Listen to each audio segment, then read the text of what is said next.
Hello everyone, कैसे हो सब लोग। एक्सपेक्ट कर रहा हूँ सबकी पढ़ाई अच्छे से चल रही होगी। ठीक है। तो आज जो मैं टॉपिक लेने वाला हूँ वो कोई सब्जेक्ट का टॉपिक नहीं है, वो मेरी ही जर्नी के बारे में कि मैंने कैसे रैंक मतलब 11,000 से लेके 139 रैंक तक लाया। तो बेसिकली मैं डिस्कस करूंगा कि क्या क्या मिस्टेक्स मैंने किए इस जर्नी में, इस दौरान मैंने क्या क्या गलतियां की, ताकि तुम लोग मेरी गलतियों से सीख सको और ट्राई कर सको कि वो एरर तुम लोग ना करो। ठीक है। और गेट में रैंक लाना इजी है, बस अगर हम एक स्टैंडर्ड एक फॉर्मेट है वो फॉलो करते हैं, अगर वो फॉलो करते हैं तो बहुत ईजी है रैंक लाना। ठीक है। मैं बताने वाला हूँ क्या क्या वो चीज़ें होती हैं और क्या क्या चीज़ें तुम लोग ना करो ताकि तुम लोग को हेल्पफुल हो और एक बार में रैंक लेके आओ। ठीक है। तो मैं स्टार्ट करता हूँ अपनी बातें। ठीक है।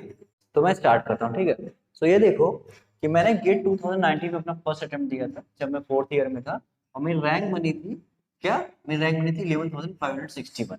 ठीक है। तो बेसिकली अटेम्प्ट थोड़ा सा खराब इसलिए हुआ था क्योंकि मैंने अप्रोक्सीमेटली 3 या 4 महीने पहले डिसाइड किया था कि मैं गेट दूंगा इस पेपर से। ठीक है। तब मैंने फॉर्म वॉर्म जब भरा था तभी मैंने डिसीजन लिया था गेट को मैं ढंग से दूंगा। तो उस टाइम में मेरे पास सोर्सेज नहीं थे, जितने भी सोर्सेज थे वो सारे यूट्यूब के थे, मैंने यूट्यूब से सब पढ़ाई कर रखी थी। तो लेकिन लास्ट में क्या हो गया कि लास्ट में उतने अच्छे से सारी चीज़ें याद नहीं रह पाई, और मैंने बहुत सारे सब्जेक्ट्स को भी कवर नहीं कर पाया था। चार चार और सब्जेक्ट मैंने कवर किए थे। ठीक है। तो उससे जो भी रैंक बनी थी। उसके बाद गेट 2020 में मैंने क्या किया, गेट 2020 में मैं मतलब गया हैदराबाद, वहाँ पे मैंने कोचिंग ली एस अकेडमी में। और उसके बाद मैंने लगभग लगभग सारे कंसेप्ट पढ़ डाले थे और अच्छी खासी मेहनत की। स्टिल क्या कहते हैं, एक वांटेड रैंक मतलब जो मुझे चाहिए थी वो रैंक में नहीं हिट कर पाया। लैग कहाँ पे कर रहा था वही डिस्कस करने के लिए वीडियो बना रहा हूँ। और लास्टली मैंने उस एरर को क्या कहते हैं फिर रेक्टिफाई करके इस बार वाले गेट में ईसी ब्रांच में 139 रैंक लाई। ठीक है। तो मैंने क्या क्या मिस्टेक्स कर रखी थी और क्या क्या कैसे रेक्टिफाई की, वो चीज़ ही बताने के लिए मैं ये वीडियो बना रहा हूँ ताकि आप लोगों को वो चीज़ों में हेल्प हो और पहली बार में एक अच्छी रैंक निकाल सके। ठीक है। तो चलो स्टार्ट करते हैं। तो ठीक है, अपन स्टार्ट करते हैं कि क्या स्ट्रेटेजी होनी चाहिए, मतलब हम कैसे एग्जाम को अप्रोच करेंगे। तो सबसे पहले अपने को एग्जाम के लिए प्लानिंग अच्छे से करनी है कि हम कैसे पढ़ने वाले हैं। तो तीन चीजें होती है प्लानिंग, पहले प्लान करना एग्जाम को, कौन सा एग्जाम किसके लिए पढ़ना है, कैसे उसमें क्वेश्चंस आते हैं। दूसरा इम्प्लीमेंटेशन वाला पार्ट, इम्प्लीमेंटेशन का मतलब क्या हो गया कि हमको देखना है, हमको वो सिलेबस देखते हुए उस हिसाब से सारी पढ़ाई करनी है। अगर एग्जीक्यूशन वाला पार्ट आता है मतलब हम अपने उस सब चीजों को, उन सारे कंसेप्ट को एग्जीक्यूट करेंगे by the help of test series. ठीक है। टेस्ट सीरीज बहुत इंपॉर्टेंट रोल प्ले करता है तुम्हारे किसी भी एग्जाम की प्रिपरेशन के लिए, और स्पेशली गेट के लिए तो मैं जरूर बोल सकता हूँ कि test series will always play a major role in getting a good rank in your GATE. Okay. So तो पहला चीज तुम्हारा जो रेडी होना चाहिए वो एग्जीक्यूशन वाले पार्ट नहीं, वो इम्प्लीमेंटेशन वाला पार्ट जो है वो रेडी होना चाहिए। कैसे? सबसे पहले तुम क्लास नोट्स अच्छे से प्रिपेयर करो। जो भी तुम कोचिंग फॉलो करते हो, कोई फैकल्टी है अपना सबसे बेस्ट वो पढ़ा रही है, जान जो कोई फैकल्टी वो हमेशा बेस्ट पढ़ाती है, तो उसकी क्लास नोट्स को एकदम ब्लाइंडली फॉलो करो। जितने सारे उसके कंसेप्ट हैं, जितने सारे उसमें क्वेश्चन हैं, कोशिश करो सब के सब तुम्हारे क्लियर हो। उसके बाद मटेरियल फॉलो करो। मटेरियल मतलब क्या हो गया, जो भी तुम कोचिंग फॉलो करते हो वो तुम्हें बुक्स देती होंगी, वो सारी बुक्स को अच्छे से लगाओ, जो डाउट रहे उनको क्लियर करो। उसके बाद GATE previous year question, GATE previous year question जो है 4 मार्क। 4 मार्क मतलब करने का मतलब है तुम गेट प्रीवियस ईयर क्वेश्चन कोशिश करो एक से दो बार तो मिनिमम लगाओ ही लगाओ। इससे क्या होगा तुम्हें पता चलेगा किस तरीके के क्वेश्चन गेट पूछता है। ठीक है। और क्या सेट ऑफ क्वेश्चन रहते हैं और किस एरियाज पे ज्यादा फोकस है। इस तरीके से तुम उन सब एरियाज पे ज्यादा फोकस करके सोच सकते हो कि इस टाइप के फ्रेमिंग करते हैं वो क्वेश्चन को। ठीक है। तो बहुत इंपॉर्टेंट है। इतना करने के बाद अपने को टेस्ट सीरीज देना है। ठीक है। टेस्ट सीरीज देना है और उसके बाद शॉर्ट नोट्स प्रिपेयर करनी है। शॉर्ट नोट्स हमेशा अपन लास्ट में प्रिपेयर करेंगे ताकि इतना सब कुछ पढ़ने के बाद उसको शॉर्ट नोट्स में डाल सके और चीजें शॉर्ट नोट्स जो मतलब पूरे का पूरा एक अच्छा सा अच्छे वे में आ सके। ठीक है। तो शॉर्ट नोट्स हमेशा इन चारों चीज की बात बनानी चाहिए। तो लोगों के क्वेश्चन रहते हैं कि सर टेस्ट सीरीज कैसे थे। तो टेस्ट सीरीज हमेशा जो भी कभी कोई सब्जेक्ट हो, सबसे पहले उसका जो है पार्ट वाइज होता है। सबसे पहले पार्ट वाइज टेस्ट दो, उसके बाद उस सब्जेक्ट का सब्जेक्ट वाइज टेस्ट दे दो। ठीक है। उसके बाद अगर तुमने जैसे वो लोग डिजाइन करते हैं उसी हिसाब से तुम दो, पहले पार्ट वाइज दो, सब्जेक्ट वाइज दो। ठीक है। इतना फिर अपना एनालिसिस करो, फिर 2-3 सब्जेक्ट हो जाए तो मल्टीपल सब्जेक्ट वाइज दो, और अपने को लास्ट वाले महीने में फुल लेंथ देना है। तो ये स्ट्रेटेजी होती है, ये स्ट्रेटेजी तुम कोई भी ब्रांच से हो ये फॉलो कर सकते हो। ठीक है। अपन मूव करते हैं आगे। तो चलो अपन मूव करते हैं आगे। तो बताता हूँ कि चीज़ों को अच्छे वे में एग्जीक्यूट कैसे कर सकते हो। तो देखो, तो तुम, मैं मान चलता हूँ नवंबर या फिर दिसंबर 15 तक, मतलब गेट एग्जाम के ऑलमोस्ट 2 महीने पहले तक तुमने अपना जो मैं इसके पहले स्ट्रेटेजी बता रखा था उतना कंप्लीट कर लिया। अब उसके बाद जो है तुम कोशिश करो कि आप, तुम्हारी जब शॉर्ट नोट्स प्रिपेयर हो गई तो शॉर्ट नोट्स अच्छे से रिवाइज करो, फिर टेस्ट सीरीज दो, उस वे टॉपिक का जिस पे तुम शॉर्ट नोट्स बनाए उसको रिवाइज करके टेस्ट सीरीज दो। फिर टेस्ट सीरीज की एनालिसिस बहुत इंपॉर्टेंट होती थी। मैं क्या करता था, जो भी टेस्ट देता था उसके लिए एक नोट्स बनाता था सेपरेट, टेस्ट सीरीज की एक अलग से नोट्स बना रखी थी। जो टेस्ट दिया उसमें जो जो एरर पूरा वो लिखता था, ठीक है। वो एरर लिखने के बाद देखता था कि उसको ठीक कैसे करना है। उसको ठीक अपन कैसे करते थे, नोट से। फिर नोट से वो चीजें, वो कंसेप्ट को फिर से रिवाइज करता था, वापस से उसको शॉर्ट नोट्स में अपडेट करता था कि मेरे से इसलिए गलती हो गई, तो ये चीजें मैं शॉर्ट नोट्स में डाल देता था और फिर से टेस्ट सीरीज देता था। तो एक तरीके का लूप बनता है, देखो, शॉर्ट नोट्स, टेस्ट सीरीज और फिर नोट्स का एक लूप बनता है। तो जैसे अपन कंट्रोल सिस्टम में पढ़ते हैं, क्लोज लूप कंट्रोल सिस्टम, मतलब आउटपुट को फीडबैक पाथ के थ्रू फिर से इनपुट को देते हैं। क्यों देते हैं, एरर कम करने के लिए। वही कंसेप्ट लगता है तुम्हारे गेट एग्जाम में, ठीक है। वही कंसेप्ट तुम्हारे गेट एग्जाम में भी लगता है कि तुम्हें एक लूप बनाना है, किसमें, शॉर्ट नोट, टेस्ट सीरीज और नोट्स में, ठीक है। यहाँ से जो भी तुम्हारे एरर आ रहा है उसको देखो, एरर को विजुलाइज करो, उसको फिर रेक्टिफाई करो बाय शॉर्ट नोट्स, और वो चीजें अपडेट करो शॉर्ट नोट्स में। So this is the loop between these three, okay. ये लूप फॉलो करते हो तो तुम मैक्सिमम मार्क्स कम टाइम में स्कोर कर पाओगे। टेस्ट सीरीज को अच्छे से देना बहुत इंपॉर्टेंट है, और उसका विजुअलाइजेशन, उसमें जो एरर्स आ रही है उसको रेक्टिफाई करना बहुत इंपॉर्टेंट है, ठीक है। ऐसा नहीं कि सिर्फ टेस्ट सीरीज कभी मार्क्स लेने के लिए मत दो। टेस्ट सीरीज हमेशा ये होना चाहिए कि क्या चीजें हम सीख रहे हैं, क्या नई चीजें हमको मिल रही हैं, उस पर फोकस करो, ठीक है। और क्या क्या गलतियां मैं कर रहा हूँ उसको रेक्टिफाई करने की कोशिश करो, ठीक है। तो टेस्ट सीरीज हमेशा से बहुत इंपॉर्टेंट रोल प्ले करने वाला तुम्हारे रैंक को बूस्ट करने के लिए, ठीक है। तो ये तो हो गई, ये तो सारी स्ट्रेटेजी होगी जो कि कोई भी ब्रांच वाले बच्चे फॉलो कर सकते हैं। अब मैं क्योंकि इसी ब्रांच से हूँ तो मैं ये बताता हूँ तुम लोगों को, इसी ब्रांच में तुम एक, मेरी जो स्ट्रेटेजी थी कि अगर इसको हल्का सा फॉलो कर लोगे तो एक अच्छी रैंक निकाल सकते हो, ठीक है। तो मैं डिस्कस करने जा रहा हूँ, चलो। हाँ, तो ये देखो, तो तुम्हारा मैंने अभी गेट ईसी का सिलेबस लिख दिया है, ठीक है। गेट ईसी में टेक्निकल पार्ट का मैंने इसमें लिख दिया है। तो टेक्निकल पार्ट में काइंड ऑफ सब्जेक्ट जो आते हैं, एक आता है इजी और एक होते हैं मॉडरेट वाले, ठीक है। इजी और मॉडरेट वाले, तो इजी जो सबको लगता है, मेरा ही नहीं, मेरा पर्सनल हो सकता है किसी को ईडीसी एनालॉग बहुत इजी लगता हो, कम्युनिकेशन में एफटी बहुत इजी लगता है, बट मोस्टली को यही लगता है कि इजी जो होते हैं वो सिलेबस में हमारे कंट्रोल, डिजिटल और network, these are considered as easy.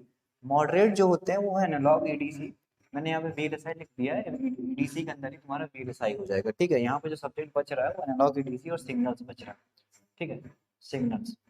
तो मॉडरेट में तुम्हारे analog, ADC, signals, communication, EMFT, CO तो इस बार ऐड हुआ रिसेंट, ठीक है।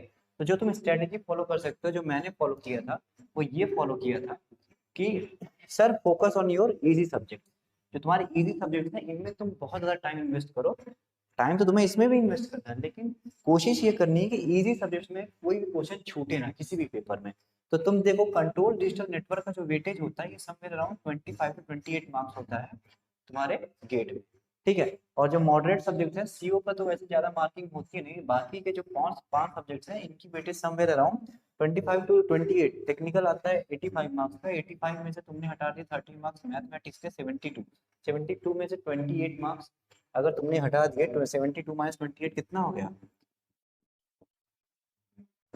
44, समवेयर अराउंड 44 टू 45 मार्क्स, समझ लो ये आता है 44 to 45 मार्क्स, ठीक है, ये आता है। और इसका वेटेज होता है मतलब 44 to 45 मार्क्स, इसका वेटेज होता है 25 to 28 मार्क्स। अब अपने को प्लान ऐसे करना है कि अपन मैक्सिमम स्कोर पा सके। अपने को किसी को ये नहीं दिखाना कि हम कम्युनिकेशन में ज्यादा पा गए, एमएफटी में ज्यादा पा गए, एनालॉग एडीसी में पा गए।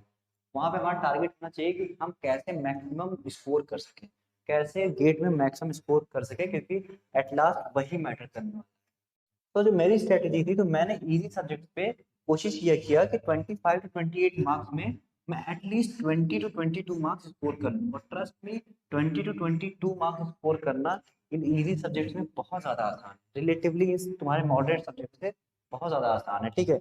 बहुत आसानी से तुम इसमें 25 to 28 मार्क्स में से 20 to 22 मार्क्स स्कोर कर सकते हो बहुत आसानी से।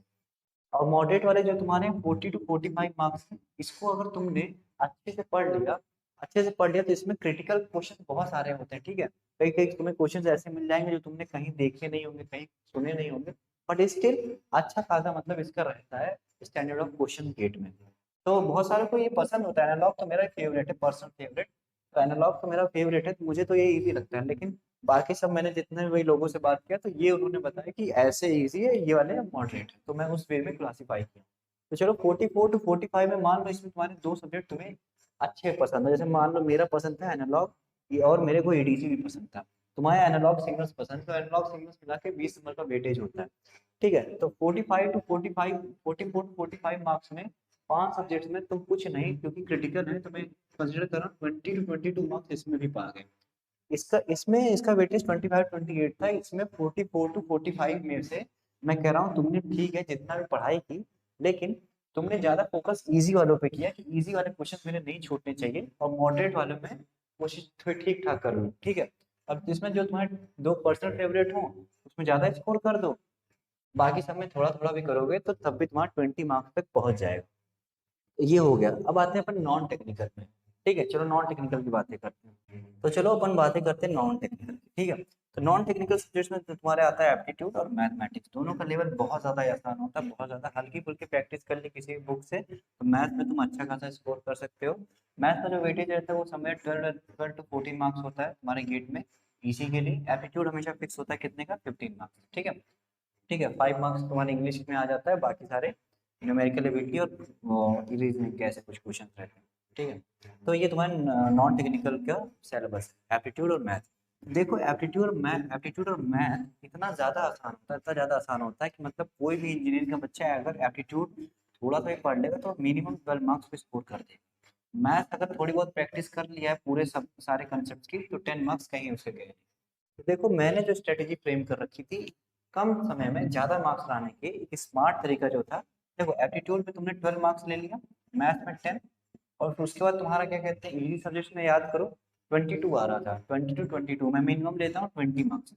उसके बाद तुम्हारा जो टफ सब्जेक्ट थे 5 टफ सब्जेक्ट में कितना कंसिडर किया था, 22 मार्क्स, इतना तुम पा गए, ठीक है। इतना तुम पा गए, इतना आता है टोटल कैलकुलेशन करने पे 62 मार्क्स तुम्हारा टोटल वेटेज बन रहा है। और अगर तुम 62 मार्क्स पाते हो तो इस बार मैं बताता हूँ, इस बार मैं तुम्हें बताता हूँ कि 62 पे समवेयर अराउंड 60 रैंक बनी। तो एक स्मार्ट अप्रोच लेते हुए अपन टॉप 60 में हिट कर गए। अन्यथा आप क्या कर सकते हो, आप ज्यादा टाइम वेस्ट करोगे टफ सब्जेक्ट पढ़ने में और उसके बाद भी श्योरिटी नहीं कि तुम्हारे मार्क्स आ जाएंगे। हमेशा कोशिश ये करो कि कम समय में ज्यादा आउटपुट कैसे प्रोड्यूस कर सकते हो। तो मैंने ये स्ट्रेटेजी अप्रोच की थी और मेरे लिए वर्क की थी, और हो सकता है तुम लोग भी करो तो सबके लिए यही वर्क कर सकती है, क्योंकि जो रिसेंट ट्रेंड्स है वेटेज का, मार्क्स डिस्ट्रीब्यूशन का, उसको एनालाइज करके मैंने गेट के लिए प्रिपरेशन की थी, ठीक है। तो इस चीजों का जो है मतलब सोचना और सारी चीज़ों का एनालिसिस करना जो भी तुम पेपर देने जा रहे हो बहुत इंपॉर्टेंट होता है। तो ये चीज़ें मेरे लिए हेल्पफुल थी। और लास्ट में ये बोलना चाहूँगा,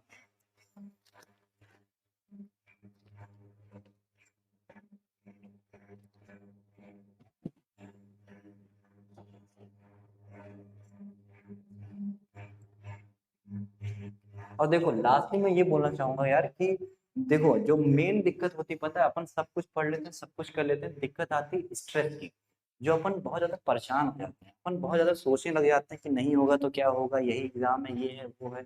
लेकिन सच बता रहा हूँ बहुत सारी चीज़ें तुम्हें मिलेंगी गेट से, बहुत सारी अपॉर्चुनिटीज़ हैं। तो तुम फोकस करो कि तुम अपने टाइम को अच्छे से यूटिलाइज कर पा रहे हो, उसमें अच्छे से अपना जो भी तुम्हारा काम है वो कर पा रहे हो। रिजल्ट के बारे में मस्त हो जाओ, अभी तुम्हारा हाँ डेफिनेटली रिजल्ट अच्छा आएगा तो अच्छा लगेगा, लेकिन खराब आए तो उससे भी अपने को कंसर्न नहीं करना है, अपन को अपना बेस्ट देना है, that is our main aim. कि अपन को अपने को बेस्ट करना है, इससे स्ट्रेस नहीं आना चाहिए माइंड में, कभी भी माइंड में स्ट्रेस डालोगे तो अपना बेस्ट आउटपुट प्रोड्यूस कर ही नहीं पाओगे। तो मेरी गलती यही थी कि मैं स्ट्रेस बहुत लेता था। एंड मैं 2020 और 2021 में जो मेरी रैंक का चेंज हुआ है, मैं स्ट्रेस बहुत ज़्यादा लेता था। सो स्ट्रेस लेने से चीज़ें अच्छी नहीं होती बल्कि खराबी होती है। तो तुम लोग को यही एडवाइस देना चाहूँगा कि जितना चिल रह सको, जितना कूल रह सको, तुम्हारे लिए बहुत अच्छा है। अपने आप को चिल रखो, कूल रखो, और पढ़ाई जब की हो तो रैंक आएगी, बस स्ट्रेस नहीं लेना है, ठीक है। थोड़ा बहुत तो स्ट्रेस आएगा, नेचुरल है यार, वो ह्यूमन, क्या बोलते हैं, ह्यूमन नेचर है उसको। उसको तुम नहीं अपने आप को मतलब कह सकते हो नहीं यार नहीं ये तो नहीं आना चाहिए, मेरे को स्ट्रेस ही नहीं आ रहा, मतलब ह्यूमन नेचर है, आएगा ही आएगा। But still try to be cool, और वो कूलनेस तुम्हारे अंदर कब आएगी पता है? जब तुम्हारे पास सब्जेक्ट का पूरा कमांड होगा, सब्जेक्ट पे पूरा पूरा फोकस होगा, सब्जेक्ट पे पूरा कमांड होगा, तुम्हें अपने अंदर से कॉन्फिडेंस आ जाएगा। ठीक है, अंदर से इतना कॉन्फिडेंस आ जाएगा कि स्ट्रेस खत्म हो जाएगा। तो पढ़ाई करो अच्छे से, ये स्ट्रेटेजी फॉलो कर सकते हो। टेस्ट सीरीज पे ज्यादा फोकस करो। टेस्ट सीरीज रिवीजन जो लूप बनाया था, टेस्ट सीरीज, उसके बाद क्या था, टेस्ट सीरीज से पहले शॉर्ट नोट्स पढ़ के टेस्ट सीरीज देना। टेस्ट सीरीज से फिर अगर गलतियां जो हो रही है उसको नोट से रेक्टिफाई करके फिर से उसको शॉर्ट नोट्स में अपडेट करो, और उसके बाद फिर टेस्ट सीरीज दो। उसके बाद तुम्हारा खुद देखोगे तुम्हारी रैंक कितनी इंप्रूव करती है। ठीक है, चलो, तो ये थी पूरी की पूरी स्ट्रेटेजी तुम्हारी गेट की। ये स्ट्रेटेजी फॉलो कर सकते हो अगर तुम्हें अच्छी लगी। और तो किसी चीज़ में वीडियो बनाना हो तो कमेंट सेक्शन में लिखना, और कोई चीज़ हो और कोई बात हो तो वो भी कमेंट में लिखना। ठीक है, तो मिलते हैं फिर नेक्स्ट वीडियो में। ओके, तब तक के लिए take care guys. Okay, take care, bye.